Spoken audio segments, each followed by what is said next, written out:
Hello అండి, నమస్తే. నేను మీ కీర్తి. ఈరోజైతే నేను మీ ముందుకి మామిడికాయ పులిహోరతో వచ్చేసానండి. ఈ ఉగాది టైంలో దొరికే మామిడికాయలతో ఈ విధంగా పులిహోర చేసుకుంటే ఎంతో రుచిగా ఉంటుంది. ఇది మనం దేవుడికి నైవేద్యంగా కూడా పెట్టుకోవచ్చు.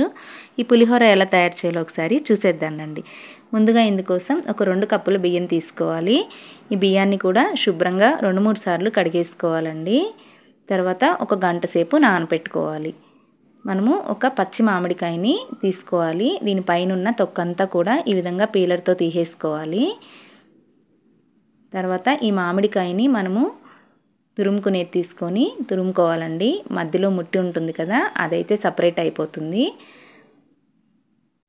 ఈ విధంగా అంతా తురుముకున్న తర్వాత మనము ఈ మామిడికాయ తురుముని కప్తో మెజర్ చేసుకోవాలండి. ఇక్కడ 2 కప్పుల బియ్యానికి 1 కప్పు మామిడికాయ తురుము అయితే మోస్ట్లీ సరిపోతుంది. తర్వాత పులుపుని మనం అడ్జస్ట్ చేసుకొని కావాలంటే వేసుకోవచ్చు. చూడండి, మొత్తం 1 కప్పు మామిడికాయ తురుము తీసుకున్నాను. ఇది పైనే వేసుకోలేదండి, కొంచెం అదిమినట్లు తీసుకున్నాను. ఆల్రెడీ నానబెట్టుకున్న బియ్యాన్ని మనం కుక్కర్లో వేసి ముందు ఉడికించుకోవాలి. ఇందుకోసం 1కి 2 కప్పులు నీళ్లు వేసుకోవాలి. ఇక్కడ నేను 2 కప్పులు బియ్యం తీసుకున్నాను కాబట్టి 4 కప్పుల నీళ్లు వేసుకొని ఒక 1/2 టేబుల్ స్పూన్ నూనె వేసుకొని మీడియం ఫ్లేమ్లో 2 విజిల్లు వచ్చేంత వరకు ఉడికించుకున్నాను. ఆల్రెడీ మనము తురిమి పెట్టుకున్న మామిడికాయ తురుముని ఒక గిన్నెలోకి తీసి పక్కన పెట్టేసుకోవాలి.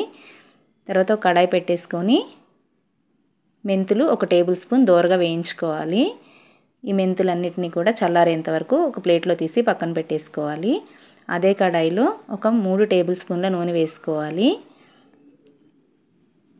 ఈ నూనెలోనే మనము ఒక 1/2 కప్పు పల్లీలు వేసుకొని దోరగా వేయించుకోవాలి. మీకు పల్లీలు ఇష్టమైతే మరికొన్ని కూడా వేసుకోవచ్చు. ఈ పులిహోరలో పల్లీలు తగులుతూ ఉంటే ఎంతో రుచిగా అనిపిస్తుంది. తర్వాత అదే కడాయిలో మనము పోపు వేసుకోవాలి. ఇందుకోసం ఒక 1/2 టేబుల్ స్పూన్ ఆవాలు, 1/2 టేబుల్ స్పూన్ మినప్పప్పు, 1 టేబుల్ స్పూన్ పచ్చెనగపప్పు, ఒక 1/2 టేబుల్ స్పూన్ జీలకర్ర అన్నీ వేసి దోరగా వేయించుకోవాలి. ఇందులోనే ఒక 2 ఎండుమిర్చి, ఒక 6 నుంచి 7 పచ్చిమిర్చి ఈ విధంగా కట్ చేసుకొని వేసుకోవాలి. ఒక 2 రెమ్మల కరివేపాకు కూడా వేసుకొని పచ్చిమిర్చి లైట్గా మగ్గేంత వరకు వేపుకోవాలి.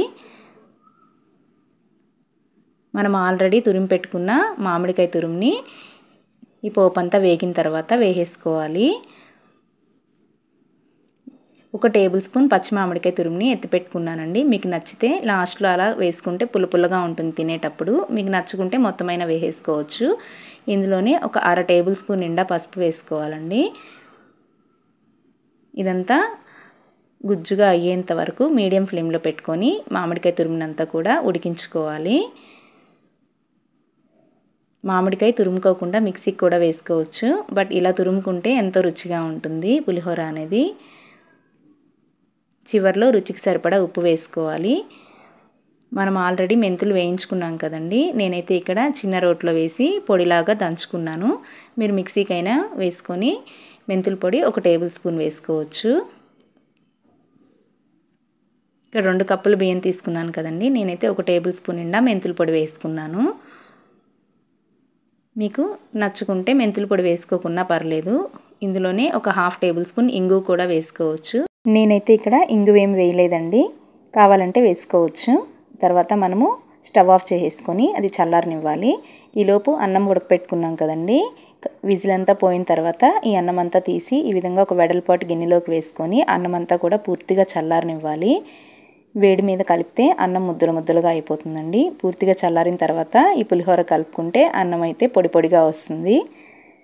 తర్వాత మనం ఆల్రెడీ రెడీ చేసి పెట్టుకున్న మామిడికాయ తురుమంతా కూడా ఒకటేసారి వేసుకోకూడదండి, కొంచెంగా వేసుకుంటూ అన్నం అంతా కలిసేలాగా కింద నుంచి పై వరకు కలుపుకోవాలి. ఈ విధంగా పులిహోర అంతా కూడా కలుపుకున్న తర్వాత చివరిలో మనం వేయించుకున్న పల్లీలు కూడా వేసుకోవాలండి. ఈ పులిహోర అంతా కలిసిన తర్వాత ఒక గంట సేపు నాననిచ్చిన తర్వాత తీసుకొని తింటే ఎంతో రుచిగా ఉంటుందండి. ఈ పులుపు అంతా కూడా అన్నానికి పట్టి చాలా రుచిగా ఉంటుంది.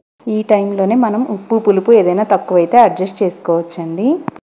వేపుకున్న మామిడికాయ తురుములో నాకైతే ఒక 2 టేబుల్ స్పూన్ల తురుము అయితే మిగిలిపోయిందండి. పులుపు ఎక్కువని నేను ఆ 2 టేబుల్ స్పూన్లు ఆపేసాను.